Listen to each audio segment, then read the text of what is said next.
murmured to himself, "I've seen figures at Madame Tussaud's wax museum that are livelier than my new boss." Passepartout had been searching for the perfect place to work since leaving Paris 5 years earlier. When he learned that Phileas Fogg was looking for a new butler, he jumped at the chance to work for him. He knew Mr. Fogg was a man who liked things a certain way, and Passepartout was looking for a good, solid routine. In fact, what Passepartout wanted above all else was an orderly life. As he stepped out of the sitting room and into the hallway, he thought about what had just happened. It would be hard to know how he and Mr. Fogg would get along from that short meeting. "Will I be able to do this job just as he wants me to?" Passepartout wondered. Passepartout set off to explore the house from top to bottom. What he found was a house that was so clean it shined. Everything had a place. While looking around on the second floor, he came upon his own bedroom. There were electric bells and long speaking tubes to help him keep in touch with the lower floors, and there was an electric clock on the mantelpiece. It was just like the one in Mr. Fogg's living room, even kept the exact same time. "This will do," Passepartout said. "This will do." He glanced over at the clock and noticed a piece of paper hanging on the wall.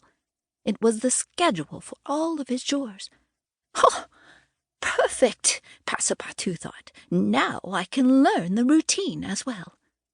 The entire day was planned. Phileas Fogg woke up at precisely 8 o'clock in the morning. Breakfast was to be brought to him exactly 23 minutes later. At 9:37 he liked to shave. Passepartout knew what he should be doing every second of every day. In fact, there was a system for everything.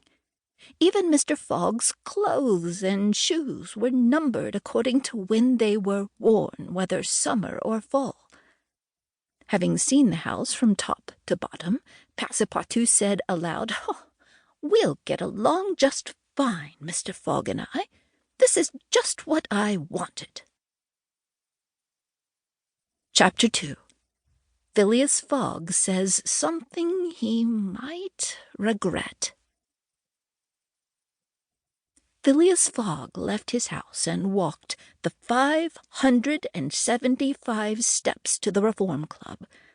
He went straight to the dining room and sat down at his usual table. Just outside the dining room was a garden that he liked to look at. Phileas's usual waiter brought him his usual lunch, which, as usual, he finished at precisely 12:47. After lunch, Phileas moved into the great hall to read the papers. He spent much of the day there, and then went back into the dining room for his supper. When he finished eating, he sat in the reading room with some of the other members of the club. At 6:10, he started playing cards with his friends. Among Phileas's friends were Andrew Stewart, an engineer, and Thomas Flanagan, a landowner. John Sullivan and Samuel Fallentin were also there. They both owned newspapers. Lastly, there was Ralph Gauthier, who worked for the Bank of England. Everyone wanted to hear about the robbery that had taken place at the bank just 3 days ago. The robber had gotten away with a fortune of £55,000. It had been all over the papers. "Shall we get started, gentlemen?" John Sullivan asked. "I am looking forward to picking up our game of bridge." They discussed who was to deal and then started playing cards. As each man settled into the game, Thomas Flanagan asked, "Well, Ralph, what do you think about that robbery?" "The bank will certainly lose the money," Andrew Stewart cut in.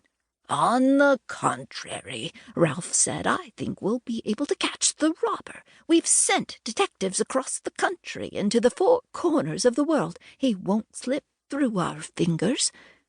"So you know what he looks like, then?" Andrew said. "He's no regular robber, that's for sure," Ralph replied. "He made off with so much money."